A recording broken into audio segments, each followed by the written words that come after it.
Praise the lord, hallelujah. ದೇವರ ನಾಮಕ್ಕೆ ಸ್ತೋತ್ರವಾಗಲಿ. ಪ್ರಾರ್ಥನೆ ಮಾಡಿಕೊಳ್ಳೋಣ. ಸರ್ವ ಸೃಷ್ಟಿಕರ್ತನಾದ ತಂದೆಯ ದೇವರೇ, ಮಗನ ದೇವರೇ, ಪರಿಶುದ್ಧಾತ್ಮನೇ, ನಿಮ್ಮ ನಾಮಕ್ಕೆ ಸ್ತೋತ್ರ ಸ್ವಾಮಿ. ಈ ದಿವಸವು ಈ ಸಮಯ ಕೂಡ ನಿಮ್ಮಿಂದ ನೇಮಕವಾದಂಥ ದಿವಸ. ಸಮಯದಕ್ಕಾಗಿ ನಿಮಗೆ ಸ್ತೋತ್ರ. ನಿಮ್ಮ ಪ್ರೀತಿ ಸಹಾಯ ಇಲ್ಲದೆ ಏನು ಮಾಡಲು ಸಾಧ್ಯವಿಲ್ಲ ಸ್ವಾಮಿ. ಈ ದಿವಸದ ಸಂದೇಶದ ಭಾಗವನ್ನು ಕೂಡ ಹೇರಳವಾಗಿ ಆಶೀರ್ವದಿಸಿ ನಿಮ್ಮ ಪವಿತ್ರ ಆತ್ಮರ ಮೂಲಕ ಸಹಾಯ ಮಾಡುವುದಕ್ಕಾಗಿ ಸ್ತೋತ್ರ. ಯೇಸುವಿನ ನಾಮದಲ್ಲಿ ಪ್ರಾರ್ಥಿಸಿದ್ದೇನೆ ನಮ್ಮ ತಂದೆಯ ಆಮೆನ್.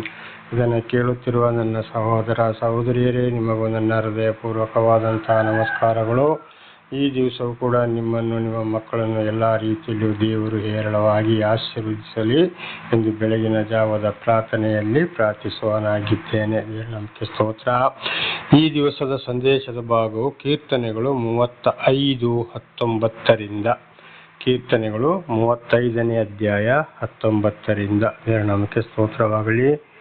ನಿರ್ನಿಮಿತ ವಿರೋಧಿಗಳು ನನ್ನ ವಿಷಯದಲ್ಲಿ ಹಿಗ್ಗುವುದಕ್ಕೆ ಅವಕಾಶ ಕೊಡಬೇಡ ಅಂತ ದಾವೀದರಸರು ದೇವರಲ್ಲಿ ಪ್ರಾರ್ಥಿಸಿದರು. ದೇವರ ನಾಮಕ್ಕೆ ಸ್ತೋತ್ರವಾಗಲಿ. ನಿನ್ನ ನಿರ್ಮಿತ ವಿರೋಧಿಗಳು ನನ್ನ ವಿಷಯದಲ್ಲಿ ಹಿಗ್ಗುವುದಕ್ಕೆ ಆಸ್ಪದ ಅವಕಾಶ ಕೊಡಬೇಡ ಅಂತ ದೇವರ ನಾಮಕ್ಕೆ ಸ್ತೋತ್ರವಾಗಲಿ.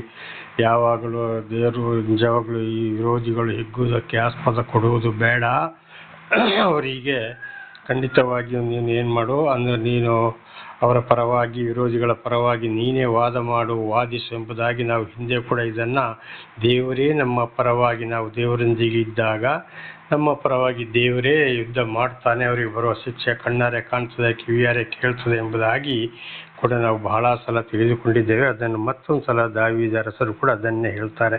ದೇವರ ನಾಮಕ್ಕೆ ಸ್ತೋತ್ರವಾಗಲಿ. ನಿನ್ನ ವಿಷಯದಲ್ಲಿ ಖಂಡಿತವಾಗಿ ಅವರು ಹಿಗ್ಗುವುದಕ್ಕೆ ಆಸ್ಪದ ಕೊಡಲೇಬೇಡ ಅಂತ ಹೇಳಿದ್ದೇವೆ. ಅಂದರೆ ಅವನಿಗೆ ಈ ರೀತಿ ತೊಂದರೆ ಬಂತಲ್ಲ, ಈ ರೀತಿ ಆಯ್ತಲ್ಲ ಅಂತ ಹಿಗ್ಗಬಾರ್ದು, ಅವರಿಗೆ ತಕ್ಕಾದ ಉತ್ತರವನ್ನು ನೀನೇ ಕೊಡು ಅಂತ ಇದರ ಅರ್ಥ. ಹಾಗೆ ನಾವು ಕೂಡ ವಿರೋಧಿಗಳಿಗಾಗಿ ಪ್ರಾರ್ಥಿಸಬೇಕು. ನಿಷ್ಕಾರಣ್ಯ ವೈರಿಗಳ ಕಣ್ಣು ಸನ್ನೆಗೆ ಆಸ್ಪದ ಕೊಡಬೇಡ. ನೋಡಿ, ಇದು ಬಹಳ, ವಿರೋಧಿಗಳು ಬಹಳ ಜನ ಗುಂಪಾಗಿರ್ತಾರೆ. ದೇವರ ವಿಷಯದಲ್ಲಿ ಒಬ್ಬೊಬ್ಬರೇ ಇರೋರು ಸೇರಿ ಇದನ್ನು ಕೂಡ ಬಹಳ ಹಿಂದೆ ನಾವು ಬಹಳ ಸಲ ತಿಳ್ಕೊಂಡಿದ್ದೇವೆ, ನಿನ್ನೆ ಕೂಡ ತಿಳ್ಕೊಂಡಿದ್ದೇವೆ. ಸರಿಯಾಗಿ ನ್ಯಾಯ ಇದ್ದಿದ್ದನ್ನ ಇದ್ದಾಗೆ ಮಾತನಾಡುವವರು ಯಾರಿಗೂ ಬೇಡ, ಅವರು ಒಬ್ಬಂಟಿಗರಾಗ್ತಾರೆ. ವೈರಿಗಳು ಬಹಳ ಜನ ಇರ್ತಾರೆ. ಆಗ ಇವರನ್ನು ಕೆಡಿಸ್ಲಿಕ್ಕೋಸ್ಕರ ಏನು ಮಾಡ್ತಾರೆ, ಅವರವರು ಈ ವೈರಿಗಳು ಇವರನ್ನ, ಈ ನೀತಿವಂತರನ್ನ ಇವರ ಮೇಲೆ ಸಿಟ್ಟಿದ್ರು, ಕೋಪ ಇದ್ದರು, ವೈರಿಗಳಾದರೂ ಕೂಡ ಸಂತೋಷಗೊಳಿಸೋಕ್ಕೋಸ್ಕರ ಏನೇನೋ ಒಂದು ಥರದಲ್ಲಿ ಮಾತನಾಡ್ತಾರೆ. ಈ ವೈರಿಗಳು ಅವರವರೇ ಕಣ್ಣು ಸೊನ್ನೆ ಮಾಡ್ಕೊಳ್ತಾರೆ. ನೀನು ಮಾತಾಡಬೇಡ, ನೀನು ಸುಮ್ಮನೆ ಇರು ಅಂತ ಹೇಳುವಂಥದ್ದು. ಏನಾದರೂ ಅವರು ಒಬ್ಬೊಬ್ಬರನ್ನು ಮಾತಾಡೋಕ್ಕೆ ಪ್ರಯತ್ನ ಪಟ್ಟು ಬಾಯಿ ತೆಗೆದ್ರು ಕೂಡ ಒಬ್ಬೊಬ್ರು ಏನು ಮಾಡ್ತಾರೆ, ಅವ್ರಿಗೆ ಕಣ್ಣು ಸೊನ್ನೆ ಮಾಡಿಬಿಡ್ತಾರೆ. ನೀನು ಮಾತಾಡಬೇಡ, ಸುಮ್ಮನೆ ಇರು, ನಾನೇ ಮಾತಾಡ್ತೇನೆ ಅಂತ. ಆಗ ಇವ್ರಿಗೆ ಏನು ಮಾಡ್ತಾರೆ, ಇವ್ರನ್ನ ಕೆಡಿಸ್ಲಿಕ್ಕೋಸ್ಕರ ಈ ವಿರೋಧಿಗಳು ಇವ್ರನ್ನ ಬೇಕಂತಲೇ ಇವ್ರನ್ನ ಉಬ್ಬಿಸಿ ಮಾತನಾಡ್ತಾರೆ, ಹೊಗಳ್ತಾರೆ, ಆಮೇಲೆ ಬಹಳ ತೊಂದರೆ ಮಾಡೋರಾಗಿದ್ದಾರೆ. ಇದಕ್ಕೂ ಇನ್ನೊಬ್ಬೊಬ್ರು ಏನು ಮಾಡ್ತಾರೆ ಅಂದರೆ, ನನಗೂ ಕೂಡ ಒಬ್ಬರು ಹೇಳಿದರು, ಒಂದು ತಾಯಿ ಮಕ್ಕಳು, ಅವರು ಕೂಡ ಭಯಂಕರ ಅಂದರೆ ನನಗೆ ಬಹಳ ಒಂಥರ ವಿಶೇಷವಾಗಿ ಕಾಣಿಸ್ಬಿಡ್ತು. ಅಥವಾ ಒಂದ್ಸಲ ಹೀಗೆ ಮಾತಾಡ್ತಾ ಆ ಮಕ್ಕಳ ದೇವ್ರನ್ನ ಅರಿತವ್ರ ವಿಶ್ವಾಸಿಗಳೇ, ಆ ಮಕ್ಕಳ ತಾಯಿಯ ಬಾಯಲ್ಲಿ ಒಂದು ದಿವಸ ಒಂದು ಮಾತು ಬಂತು.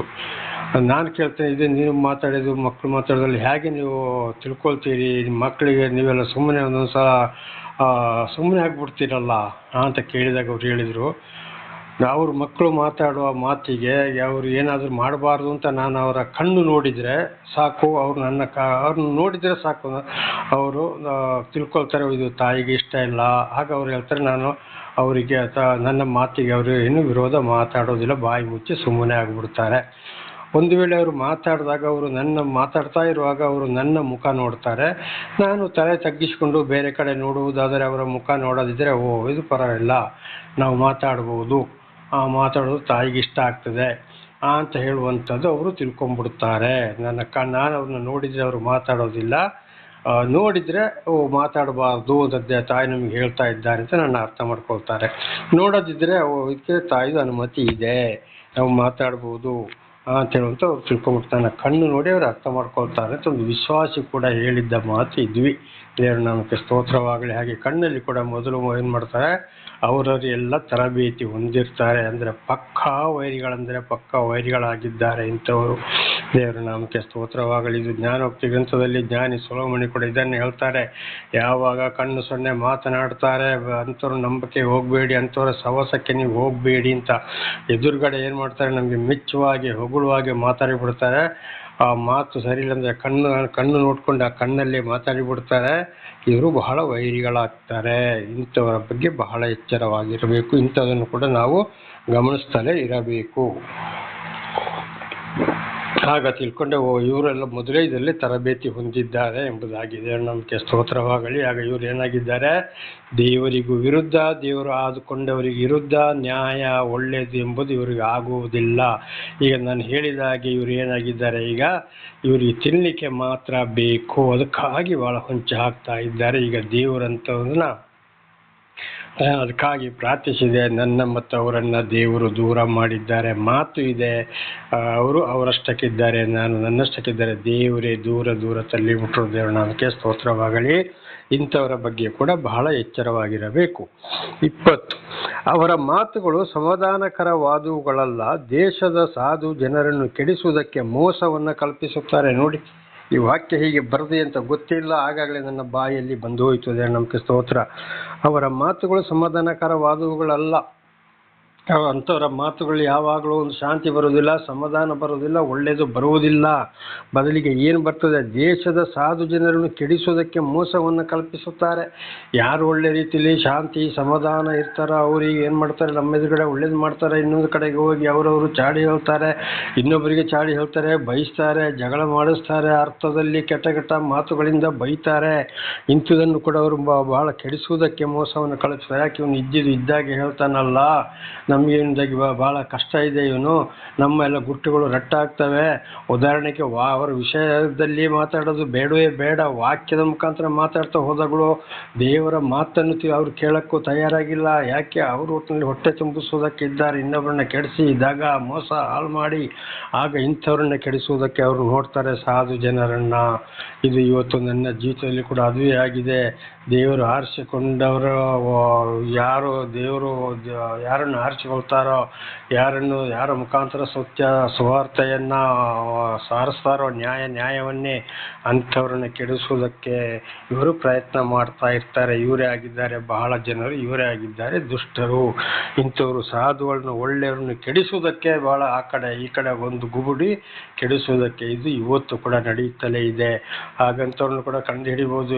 ಎಲ್ಲಿಯಾದರೂ ಹೋದಾಗ ನೋಡಿದರೆ ಮುಖ ಹೊಮ್ಮಂತ ಮಾಡ್ಕೊಳ್ತಾರೆ, ಅಡ್ಡ ಕಣ್ಣಲ್ಲಿ ನೋಡ್ತಾರೆ, ದೂರದಿಂದ ನೋಡ್ತಾರೆ, ಹತ್ರ ಬರೋತ್ತಿಗೆ ತಲೆ ತಗ್ಗಿಸಿ ನಡೀತಾರೆ, ಅಥವಾ ಬೇರೆ ಕಡೆ ನೋಡಿಕೊಂಡು ನಡೀತಾರೆ. ಅವರವರು ಮಾತನಾಡಿದಾಗ ಒಂದು ವೇಳೆ ನಾವು ಅಲ್ಲಿಗೆ ಹೋಗುವುದಾದರೆ, ಯಾವ್ದಾದ್ರು ಒಂದು ವಿಷಯ ಮಾತಾಡೋದಾದರೆ ನಮ್ಮ ಮಾತಿಗೆ ಬೆಲೆಯೇ ಕೊಡೋದಿಲ್ಲ. ಯಾರೋ ಏನು ಅಂತ ಮಾತಾಡಿಬಿಡ್ತಾರೆ. ಒಬ್ಬೊಬ್ಬರು ಇರೋತ್ತಿಗೆ ಮಾತ್ರ ಮಾತನಾಡುತ್ತಾರೆ. ಅವರ ನಡೆ ನುಡಿ ಕ್ರಿಯೆ ಈ ಕಣ್ಣು ಸೊನ್ನೆಗಳಲ್ಲಿ ಅವರಿಗೆ ಏನಾದರೂ ಬೇಕು ಅಂತ ಆದರೆ ನೈಸಾಗಿ ಬರ್ತಾರೆ. ನೆನ್ನೆ ಹೇಳಿದಾಗೆ ಅವುಗಳ ಹತ್ರ ಸೈತಾನು ಹಾವಿನ ರೂಪದಲ್ಲಿ ಹೇಗೆ ಬಂದ ಆ ರೀತಿ ನೈಸಾಗಿ ಬರ್ತಾರೆ. ಮುಖನೊಂಥರ ಬಹಳ ಒಂದು ಒಳ್ಳೆಯವರಾಗಿ, ದುಃಖದಲ್ಲಿದ್ದಾಗೆ, ಕಣ್ಣೀರು ಹಾಕುವವರಾಗಿ ಮಾಡಿಕೊಂಡು ಬರ್ತಾರೆ. ಅವರ ಕಾರ್ಯಗಳು ಆದಮೇಲೆ ಅವ್ರಿಗೆ ಬೇಕಾಗಿ ಸಿಕ್ಕಿದ ಮೇಲೆ ಯಾರೋ ಏನೋ ಇವರಿಗೆ ಕಷ್ಟ ಸಂಕಟ ದುಃಖ ಬಂದರೆ ತಿರುಗಿ ನೋಡುವುದಿಲ್ಲ. ಆಗ ನನಗೆ ಗೊತ್ತೇ ಇಲ್ಲ, ಯಾರು ಹೇಳಲೇ ಇಲ್ಲ, ನೀನು ಹೇಳಲೇ ಇಲ್ಲ ಅಂತ ಇಂಥ ನಾಟಕ ಕೂಡ ಆಡ್ತಾರೆ. ಇದು ವಿಶೇಷವಾಗಿ ದೇವರನ್ನು ಆದುಕೊಂಡವರಲ್ಲಿ, ದೇವರ ಮಗ, ದೇವರ ಮಕ್ಕಳು ಅಂತ ಹೇಳೋರಲ್ಲೇ ಇದು ಬಹಳ ನಡೀತಾ ಇರೋದ್ರಿಂದ ಅವರಲ್ಲಿ ಪಕ್ಕ ಸೈತಾನ ಕಾರ್ಯ ಮಾಡ್ತಾ ಇದ್ದಾನೆ ಅಂತ ಹೇಳುವಂಥದ್ದು ಇದು ಬಹಳ ನಾವು ತಿಳ್ಕೊಳ್ಬೇಕಾಗ್ತದೆ. ಇಂಥವ್ರ ಬಗ್ಗೆ ಕೂಡ ಬಹಳ ಎಚ್ಚರವಿರಬೇಕು. 21 ಅವರು ನನ್ನನ್ನು ನೋಡಿ ಬಾಯಿ ಕಿಸಿದು ಆಹಾ ನಮ್ಮ ಕಣ್ಣು ಕಂಡಿತಲ್ಲ ಅನ್ನುತ್ತಾರೆ.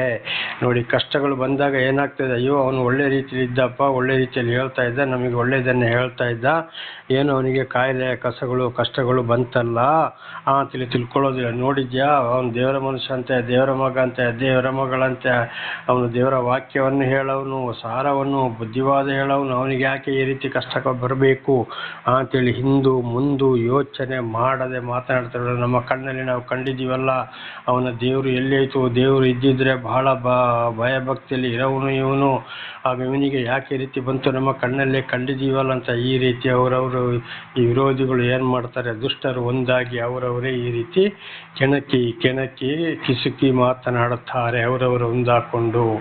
ಆದರೆ ಅವನು ಒಳ್ಳೇದಕ್ಕೆ ಆಯಿತು, ಏನೋ ಆಯಿತು ಹೋಯ್ತು, ಒಳ್ಳೇದು ಮಾಡ್ತಾ ಇದ್ದ, ಒಳ್ಳೇದು ಹೇಳ್ದ, ನಮಗೂ ಸಹಾಯ ಮಾಡ್ತಾ ಇದ್ದ, ಹೋಗಿ ನೋಡೋಣ, ಮಾತಾಡೋಣ, ಕಷ್ಟ ಕಾಲದಲ್ಲಿ ಉಪಕಾರ ಮಾಡೋಣ, ಸಹಾಯ ಮಾಡೋಣ ಅಂತ ಹೇಳುವಂಥ ಯೋಚನೆ ಅವರಲ್ಲಿ ಬರುವುದಿಲ್ಲ. ಯಾಕೆ? ಅವನು ಇದ್ದಾಗಿ ಹೇಳ್ತಾನೆ, ಕಂಡಾಗ ಹೇಳ್ತಾನೆ, ಇವರಿಗೆ ಸಹಿಸಿಕೊಳ್ಳಲು ಆಗೋದಿಲ್ಲ. ಇಂಥವರು ನ್ಯಾಯ ಪ್ರಕಾರ ಇರೋರು ಅವರಿಗೆ ಪಕ್ಕಾ ವೈರಿಗಳು. ದೇವರ ನಾಮಕ್ಕೆ ಸ್ತೋತ್ರ. ಹಾಗೆ 22, ಯೆಹೋವನೇ ನೀನೇ ನೋಡಿದ್ದೀಯಲ್ಲವೇ, ಸುಮ್ಮನಿರಬೇಡ, ನನ್ನ ಒಡೆಯನೇ ನನಗೆ ದೂರವಾಗಿರುವುದೇಕೆ. ಆಗ ದಾವೀದರಸರು ಕೂಡ ಕಷ್ಟ ಕಾಲದಲ್ಲಿ ಪ್ರಾರ್ಥಿಸಿದರು, ನೀನೇ ನನ್ನ ನೋಡಿದ್ಯಲ್ಲಪ್ಪ, ನಿನಗೆ ನನ್ನ ವಿಷಯ ಗೊತ್ತಿದೆ, ನೀನೇ ನನ್ನ ಆರಿಸಿಕೊಂಡಿದ್ದೀಯಾ, ನನ್ನ ಯಾಕೆ ನೀನು ಸುಮ್ಮನೆ ಬಿಟ್ಟಿದ್ದೀಯ, ಅವರು ಹಲ್ಲಕ್ಕೆ ಸೊಪ್ಪುವ ಹಾಗೆ ಮಾತನಾಡುವ ಹಾಗೆ, ಕಣ್ಣು ಸೊನ್ನೆ ಮಾಡುವ ಹಾಗೆ, ನನಗೆ ನನ್ನ ಬಗ್ಗೆ ಕೆಟ್ಟದ್ದು ಮಾತನಾಡುವ ಹಾಗೆ, ಯಾಕೆ ನನಗೆ ನೀ ದೂರವಾಗಿರಬೇಡ ಅಂತೇಳಿ ದಾವೀದರಸರು ಕೂಡ ಏನು ಮಾಡಿದರು, ದೇವರಲ್ಲಿ ಪ್ರಾರ್ಥಿಸಿದರು. ಹಾಗೆ ನಾವು ಕೂಡ ಇಂಥ ಸಮಯದಲ್ಲಿ ಏನು ಮಾಡಬೇಕು, ದೇವರಲ್ಲಿ ಪ್ರಾರ್ಥಿಸುವವರಾಗಿರಬೇಕು. ದೇವರೇ, ಇಂಥವರು ಹೀಗೆ ಇದ್ದಾರೆ ನೋಡಪ್ಪ, ಅವರ ಮುಂದೆ ನಾನು ತಲೆ ಎತ್ತುವಾಗೆ ಮಾಡು, ನಿನ್ನ ನಾಮಕ್ಕೂ ಕೆಟ್ಟ ಹೆಸರು ಬರಬಾರದು, ನಿನಗೆ ಮಹಿಮೆ ಉಂಟಾಗಬೇಕು ಎಂಬುದನ್ನು ನೀನೇ ಅರ್ಥಕೋ ದೇವರೇ, ಅವರ ಮುಂದೆ ನಾನು ತಲೆ ಎತ್ತಿ ನಡೆಯುವ ಹಾಗೆ ಮಾಡು ಎಂಬುದಾಗಿ ನಾವು ಕೂಡ ಪ್ರಾರ್ಥಿಸಬೇಕು. 23, ನನ್ನ ದೇವರೇ, ಎದ್ದು ನನಗಾಗಿ ನ್ಯಾಯವನ್ನು ನಿರ್ಣಯಿಸು, ನನ್ನ ಕರ್ತನೆ ಎಚ್ಚೆತ್ತು ನನ್ನ ವಿವಾದವನ್ನು ವಿಚಾರಿಸು. ನನಗೆ ನ್ಯಾಯವನ್ನೇ ಕೊಡಪ್ಪ. ಅವರ ಎದುರು ಮತ್ತು ಯಾವುದೇ ಕಷ್ಟ ಸಂಕಟ ದುಃಖ ಬಂದರೂ ನಾನು ದೂರ ಹೋಗಬಾರ್ದು, ಅವರೊಂದಿಗೆ ಸೇರಬಾರ್ದು, ಅವರಾಗಿ ಆಗಬಾರ್ದು, ಅವರಿಂದ ನಾನು ಬೇರ್ಪಟ್ಟೆ ಇರಬೇಕು. ಎದ್ದು ನನಗಾಗಿ ನ್ಯಾಯವನ್ನು ನಿರ್ಣಯಿಸು, ನನಗೆ ಆರೋಗ್ಯ, ಶಾಂತಿ, ಸಮಾಧಾನ, ವಿಶೇಷವಾದ ಜ್ಞಾನವನ್ನು ಕೊಡು. ದೇವರೇ, ಅವರು ಮಾತಾಡೋದಾಗಿ ಆಗಬೇಕು. ನನ್ನ ಎಚ್ಚೆತ್ತು ನನ್ನ ವಿವಾದವನ್ನು ವಿಚಾರಿಸು, ನನ್ನನ್ನು ನೀನೇ ತಿಳ್ಕೋ, ನಿನ್ನ ಮಾತಿಗೆ ನಾನು ವಿಧೇಯನಾಗಿ ನಡೆಯಲಿಲ್ಲವೋ ಅಥವಾ ವಿಧೇಯನಾಗಿ ನಾನು ನಡೆಸು ಅಂತೇಳಿ ನಾವು ದಾವೀದರಸರು ದೇವರಲ್ಲಿ ಪ್ರಾರ್ಥಿಸಿದರು. ಅದೇ ರೀತಿ ನಮ್ಮ ಕಷ್ಟ ಸಂಕಟ ದುಃಖಗಳು ವಿರೋಧಿಗಳ ಮಧ್ಯದಲ್ಲಿರುವಾಗ ನಾವು ಕೂಡ ಆ ರೀತಿ ಪ್ರಾರ್ಥಿಸುವವರಾಗಿರಬೇಕು. 24, ಯೆಹೋವನೇ ನನ್ನ ದೇವರೇ, ನಿನ್ನ ನೀತಿಗನುಸಾರವಾಗಿ ನನಗೆ ತೀರ್ಪು ಕೊಡು, ನನ್ನ ವಿಷಯದಲ್ಲಿ ಹಿಗ್ಗುವುದಕ್ಕೆ ಶತ್ರುಗಳಿಗೆ ಆಸ್ಪದವಿರಬಾರದು. ನೋಡಿ, ಇದನ್ನೇ ಈಗ ಮಾತಾಡಿದ್ದು. ದೇವರೇ, ನನ್ನ ನೀತಿಗನುಸಾರವಾಗಿ, ನಿನ್ನ ನೀತಿಗನುಸಾರವಾಗಿ ನನಗೆ ತೀರ್ಪು ಕೊಡು, ನನ್ನನ್ನು ಸಂಪೂರ್ಣವಾಗಿ ನಿನ್ನ ಚಿತ್ತದಂತೆ, ನಿನ್ನ ಮಾರ್ಗದಲ್ಲಿ, ನಿನ್ನ ವಾಕ್ಯದಂತೆ ನನ್ನನ್ನು ನಡೆಸಪ್ಪ, ಅದಕ್ಕೆ ನೀನು ತೀರ್ಪು ಕೊಡು. ದೇವರೇ, ವಿರೋಧಿಗಳಿಗೆ ಆಸ್ಪದ ನೀನು ಕೊಡಲೇಬೇಡ. ವಿಚಾರಿಸುವುದಕ್ಕೋಸ್ಕರ ಅವರು ಅದರ ಪರವಾಗಿ ಅವರು ಹಿಗ್ಗಬಾರ್ದು, ನೆಗಾಡಬಾರ್ದು, ಬದಲಾಗಿ ಅವರಿಗೆ ನೀನೇ ಉತ್ತರವನ್ನು ಕೊಡು, ನನಗೆ ನೀನೇ ತೀರ್ಪು ಕೊಡು. ಅಂದರೆ ನಾವು ವಾಕ್ಯಗಳಿಗೆ ಸಂಪೂರ್ಣ ವಿಧೇಯರಾಗಿ ಜೀವಿಸಿದಾಗ ಆ ರೀತಿ ನಾವು ಮಾತನಾಡಬೇಕು. ನಿನ್ನ ಮಾರ್ಗದಲ್ಲಿಯೇ ನಮಗೆ ತೀರ್ಪು ಕೊಡಪ್ಪ, ನಿನ್ನ ಮಾರ್ಗದಲ್ಲಿ ನಡೆಸು. ವಿರೋಧಿಗಳಿಗೆ ನನ್ನ ಬಗ್ಗೆ ಅವಮಾನ ಮಾತಾಡುವುದಕ್ಕೆ, ಹಿಂಸಿಸುವುದಕ್ಕೆ, ಹಲ್ಲು ಕೆಸುವುದಕ್ಕೆ ಯಾವುದಕ್ಕೂ ನೀನು ಆಸ್ಪದ ಕೊಡಬೇಡ. ಅವರ ಮಧ್ಯದಲ್ಲಿ ನಿನ್ನ ಪ್ರೀತಿಯಲ್ಲಿ ತಲೆ ಎತ್ತಿ ನಡೆಯುವಾಗೆ ನನ್ನನ್ನು ಆಶೀರ್ವದಿಸು ಎಂಬುದಾಗಿ ನಾವು ಕೂಡ ದೇವರಲ್ಲಿ ವಿರೋಧಿಗಳ ಮಧ್ಯದಲ್ಲಿ ಹಾಗಿರುವಾಗ ನಾವು ಪ್ರಾರ್ಥಿಸಬೇಕು. 25, ಆಹಾ, ನಮ್ಮ ಆಸೆ ನೆರವೇರಿತು ಅಂದುಕೊಳ್ಳುವುದಕ್ಕೆ ಅವರಿಗೆ ಅವಕಾಶವಿರಬಾರದು. ಅವನನ್ನು ನುಂಗಿಬಿಟ್ಟಿದ್ದೇವೆ ಎಂದು ಅವರು ಕೊಚ್ಚಿಕೊಳ್ಳಬಾರದು.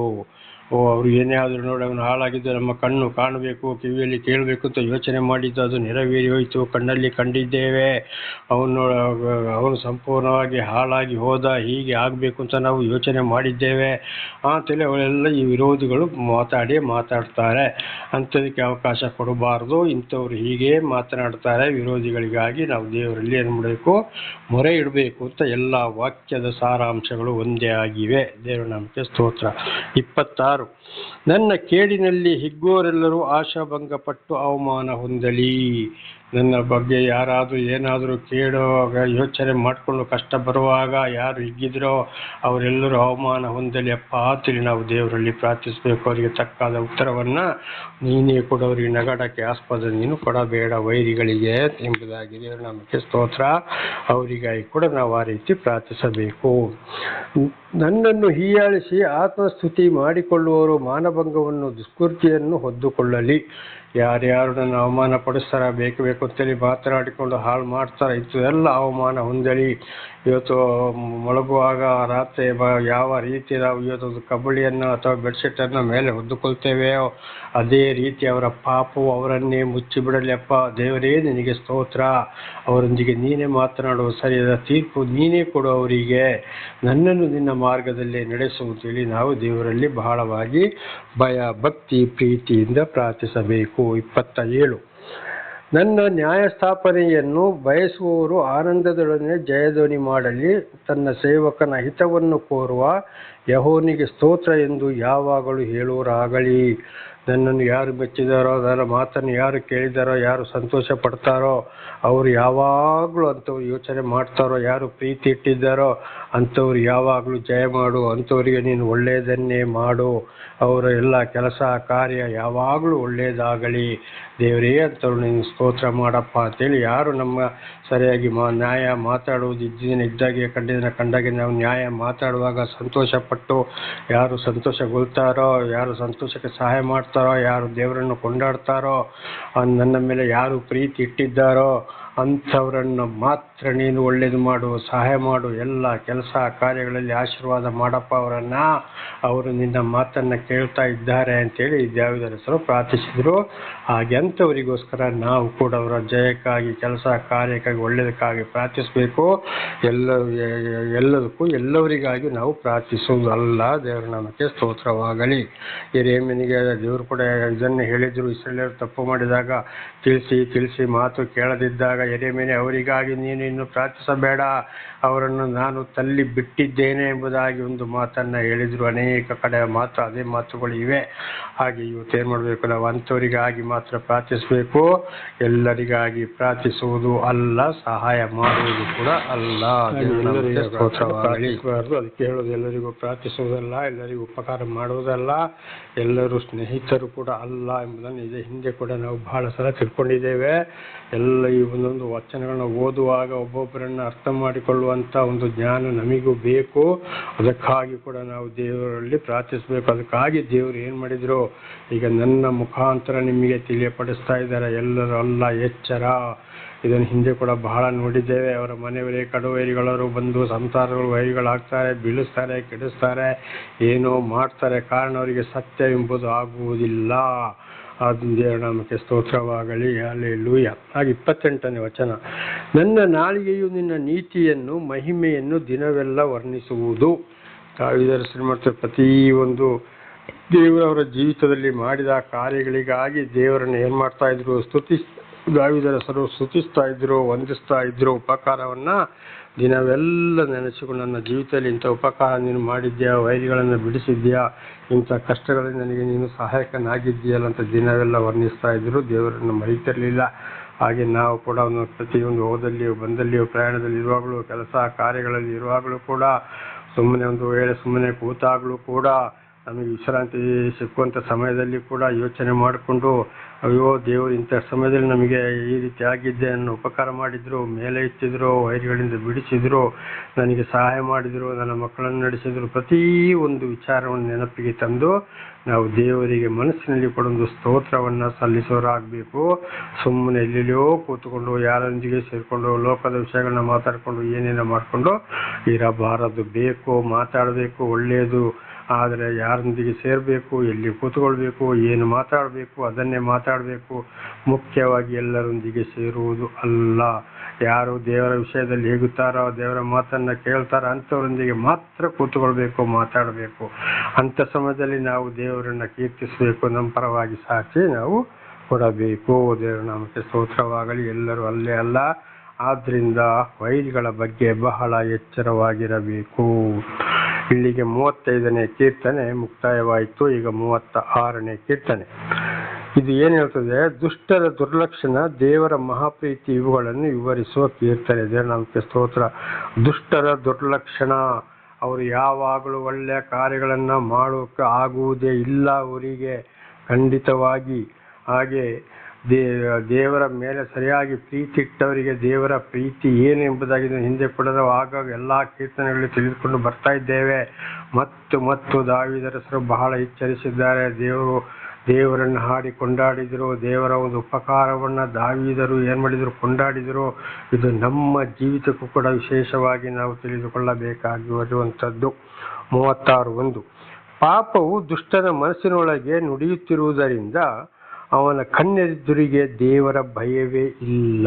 ನೋಡಿ, ಪಾಪ ಇಂಥವ್ರು ಏನು ಮಾಡ್ತಾರೆ, ನಾವು ಎಷ್ಟೇ ಒಳ್ಳೇದು ಹೇಳಿದ್ರು ಏನೇ ಮಾಡಿದ್ರು ಕೂಡ ಅವರ ಮಾತನ್ನು ಕೇಳುವುದಿಲ್ಲ, ಬದಲಾಗುವುದೇ ಇಲ್ಲ, ಅವರ ಕಾರ್ಯವನ್ನು ಬಿಡುವುದಿಲ್ಲ. ಬೇಕಾದರೆ ನಮ್ಮ ಎದುರಿಗೆ ಅವರು ಮಾತನಾಡಬಹುದು.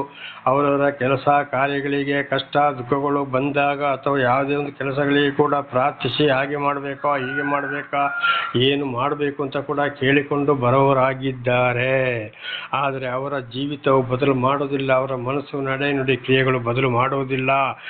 ಖಂಡಿತವಾಗಿ ಹಿಂದಿನ ಜೀವಿತಕ್ಕಿಂತ ಮತ್ತು ಅವರಿಗೆ ವಾಕ್ಯ ಹೇಳಿದಷ್ಟು ತಿಳಿಸಿದಷ್ಟು ಪಾಪಗಳನ್ನು ಜಾಸ್ತಿ ಮಾಡಿಕೊಂಡು ಹೋಗ್ತಾ ಇರ್ತಾರೆ. ಅದಕ್ಕೆ ಹೇಳಿದ್ದು, ಪಾಪವು ದುಷ್ಟನ ಮನಸ್ಸಿನೊಳಗೆ ನುಡಿಯುತ್ತಿರುವುದರಿಂದ ನೀನು ಇನ್ನು ಮಾಡು ಹೀಗೆ ಮಾಡು ಅವನ ಮಾತನ್ನೇ ಕೇಳಬೇಡ, ನಿನ್ನ ಮಾತು ನೀನು ಬಿಡಬೇಡ ಅಂತೇಳಿ ಅವರನ್ನು ಪಾಪದ ಕಡೆಗೆ ಸೆಳೆಯುತ್ತದೆ. ಅವರ ಕೆಲಸ ಕಾರ್ಯಗಳಲ್ಲಿ ಅವರು ಸೇರುವುದು ಅಂಥವರೊಂದಿಗೆ, ನೀತಿವಂತರೊಂದಿಗೆ ಖಂಡಿತವಾಗಿ ಅವರು ಸೇರುವುದಿಲ್ಲ. ನ್ಯಾಯ ಮಾತಾಡುವಲ್ಲಿ ಇರುವುದೇ ಇಲ್ಲ. ಕೀರ್ತನೆ 1ನೇ ಕೀರ್ತನೆ ಲಾಸ್ಟ್ ವಚನಗಳು ಇದು ಹೇಳ್ತಾರೆ, ದುಷ್ಟರು ನೀತಿವಂತರ ಸಭೆಯಲ್ಲಿ ನಿಲ್ಲುವುದೇ ಇಲ್ಲ ಎಂಬುದಾಗಿ. ಕಾರಣ ಅವರಲ್ಲಿ ಪಾಪ ತುಂಬಿ ಹೋಗಿದೆ, ಅವರು ನಾಶಕ್ಕೆ ಹೋಗ್ತಾ ಇದ್ದಾರೆ, ದೇವರಿಂದ ದೂರ ಹೋಗಿದ್ದಾರೆ. ನಾವು ಹಾಳಾಗ್ತಿಂತ ಅವರಿಗೆ ಗೊತ್ತೇ ಇಲ್ಲ. ಪಾಪ ಅವರ ಮನಸ್ಸಿನಲ್ಲಿ ಹೃದಯದಲ್ಲಿ ತುಂಬಿರುವುದರಿಂದ ಒಳ್ಳೆಯ ವಿಷಯ ಅವರು ತೆಗೆದುಕೊಳ್ಳಲು ಸಾಧ್ಯವಿಲ್ಲ.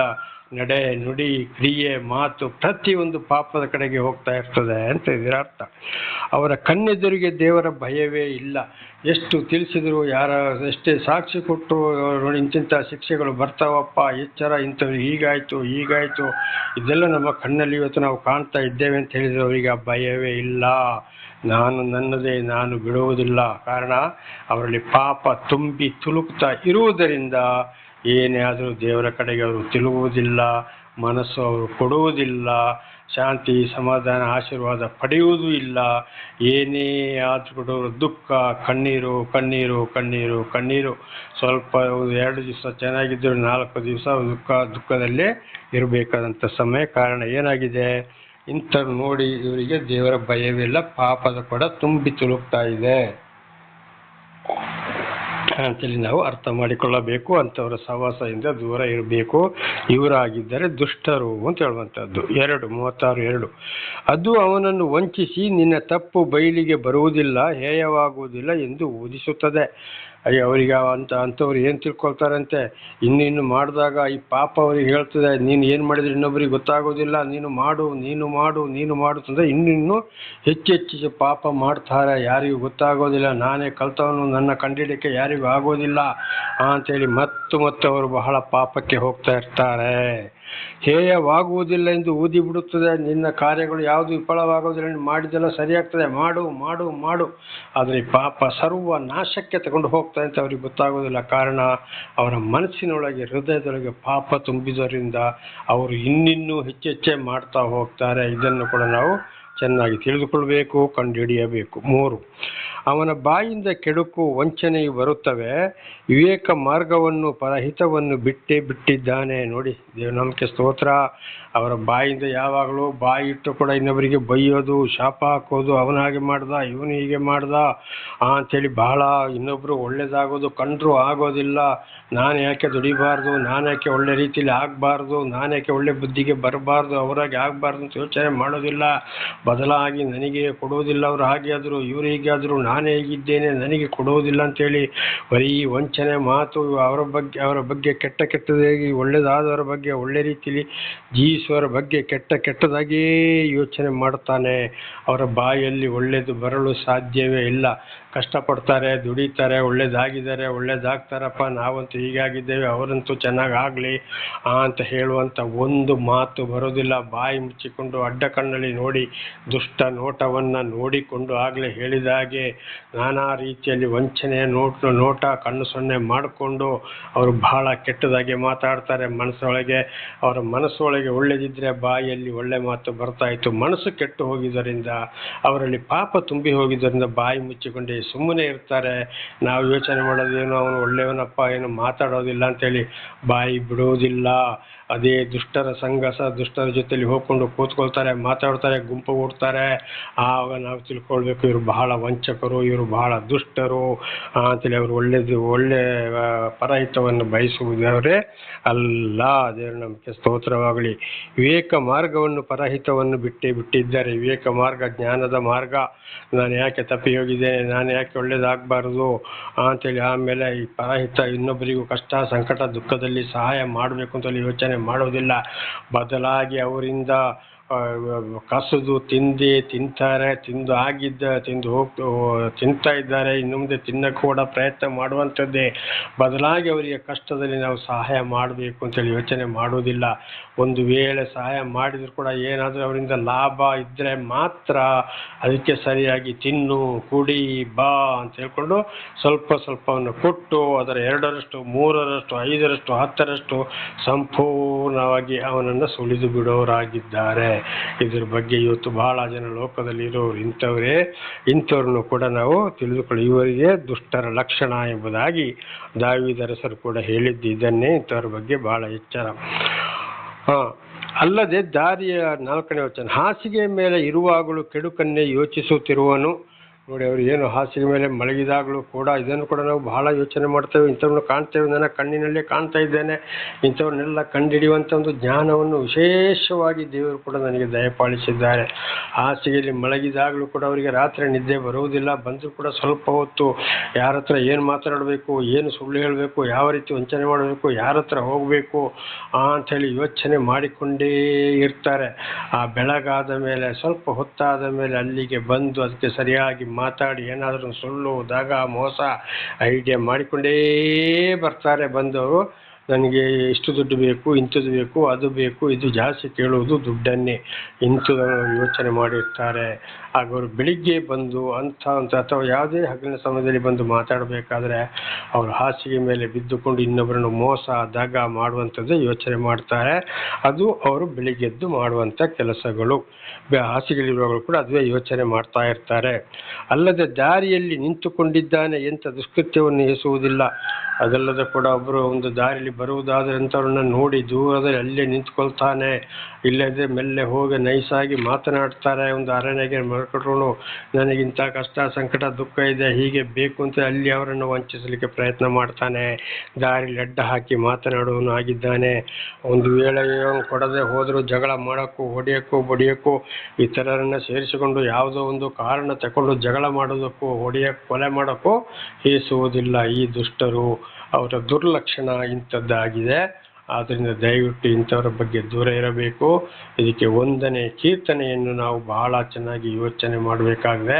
ಅದರಲ್ಲಿ ಬಹಳ ಅರ್ಥವಿದೆ. ಆಗಾಗ ಇದನ್ನು ಕೂಡ ದೇವರ ನಾಮದಲ್ಲಿ ನಾನು ತಿಳಿಸ್ತಾ ಬಂದಿದ್ದೇನೆ. ದೇವರ ನಾಮಕ್ಕೆ ಸ್ತೋತ್ರ.